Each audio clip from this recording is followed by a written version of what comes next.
Bienvenidos a este análisis. A ver, vamos a ir directos al grano con una idea que, sinceramente, es fascinante.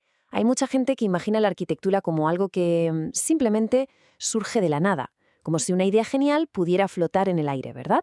Pero la realidad es muy distinta. La arquitectura nunca bajo ningún concepto existe en el vacío. Todo proyecto aterriza de golpes sobre un pedazo de tierra real, un entorno físico que tiene unas reglas propias que no podemos ignorar. A lo largo de este recorrido vamos a entender por qué conocer a fondo el terreno no es solo un paso previo aburrido, sino que es la esencia misma de cualquier gran diseño. Y hay una frase que resume esto a la perfección y que dice así: ningún proyecto empieza en una hoja en blanco. Hay que desafiar de una vez por todas ese famoso mito del lienzo blanco.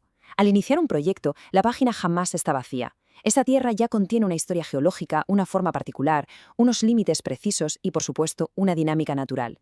Empezar a diseñar actuando como si esa hoja estuviera en blanco es probablemente el primer gran error que se puede cometer.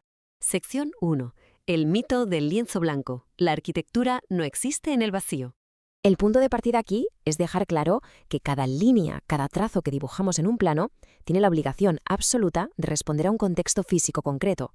No estamos diseñando una escultura aislada para luego buscar un sitio cualquiera donde dejarla caer. Si contrastamos los enfoques, ignorar el paisaje trae consecuencias drásticas y, seamos sinceros, carísimas. Hablamos de soluciones forzadas, costes de excavación que se disparan por las nubes y riesgos estructurales que son totalmente innecesarios. Por el contrario, cuando decidimos integrar la topografía, lo que conseguimos es un flujo de diseño mucho más lógico, una adaptación supernatural al sitio y, lo más importante, una sostenibilidad real a largo plazo. Sección 2. Topografía. El lenguaje del terreno. ¿El carné de identidad del sitio? Para conseguir esa integración perfecta de la que hablamos, los profesionales del diseño necesitan, por así decirlo, un sistema de traducción. Algo para entender la textura única, la forma y el clima de ese lugar. Y el punto clave es este: la topografía no es simplemente una lista de números fríos o mediciones aburridas en una tabla. Que va, es la gramática esencial que necesitamos para entablar un diálogo de tú a tú con el paisaje. Es el idioma que nos cuenta dónde están las inclinaciones, los desniveles importantes y, algo absolutamente vital, por dónde va a correr el agua cuando llueva a cántaros. Es literalmente la voz del terreno. Ahora bien, es muy interesante diferenciar la topografía de otras ciencias un poco más amplias, como es la geomática. Ojo aquí, porque mientras que la topografía nos da el detalle súper preciso de la superficie, la geomática es esa disciplina que nos permite gestionar volúmenes masivos de datos geoespaciales. Es decir, integra la adquisición, el almacenamiento, el procesamiento y el análisis. Es la herramienta estrella de los planificadores urbanos para coger toda esta información y diseñar ciudades que sean mucho mejores y más eficientes. Y claro, si alejamos la perspectiva un poco más, nos encontramos con la base científica de todo esto, la geodesia.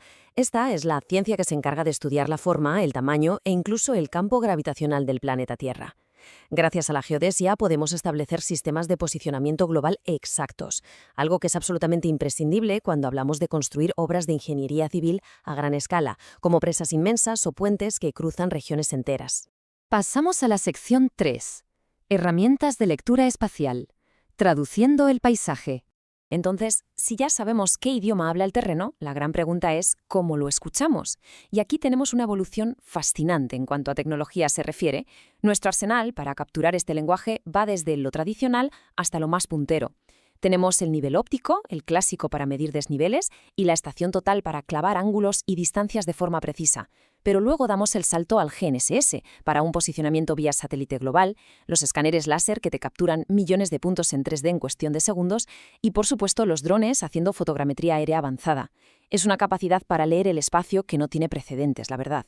Sección 4. Datos y modelos de México. Los cimientos de datos del INEGI.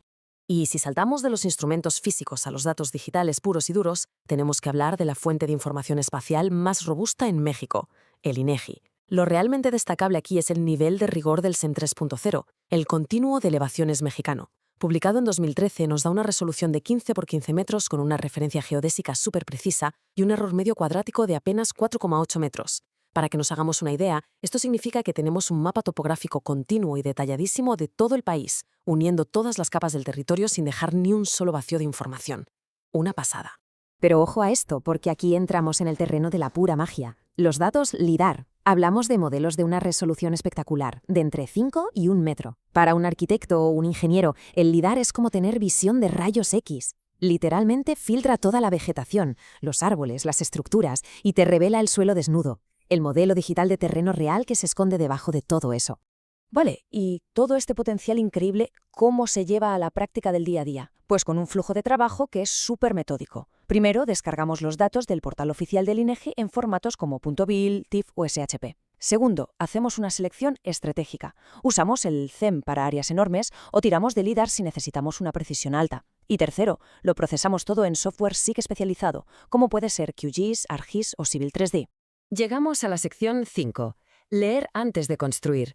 La responsabilidad del diseño. Y aquí estamos en el meollo del asunto, porque leer el terreno no es un trámite que tachamos en una lista y nos olvidamos. Es un deber, una responsabilidad enorme antes de poner siquiera el primer ladrillo. Los beneficios de escuchar al terreno son brutales. Nos permite posicionar el edificio para potenciar las vistas y protegerlo del viento. Minimizamos las excavaciones y, ojo, que esto es un ahorro gigante de dinero y recursos. Además, podemos diseñar los accesos con una lógica totalmente racional, orientar los espacios hacia la luz del sol de forma inteligente y, súper importante, predecir qué va a pasar con el flujo de agua de lluvia para evitar desastres. Básicamente, esto nos garantiza que el edificio pertenece al entorno y no sea una simple imposición sobre él. Y esto nos lleva a una reflexión final que deberíamos tener grabada a fuego al empezar cualquier obra. La próxima vez que tengamos un proyecto sobre la mesa, la gran reflexión no debería ser simplemente ¿qué queremos construir ahí? La verdadera pregunta, la que va a marcar la diferencia entre un diseño fallido y el éxito sostenible de la arquitectura es ¿qué nos está diciendo el terreno? Entender ese mensaje es justo lo que separa a la gran arquitectura de la que simplemente ocupa espacio. Con esta idea cerramos el análisis de hoy. A seguir explorando y aprendiendo a leer el paisaje.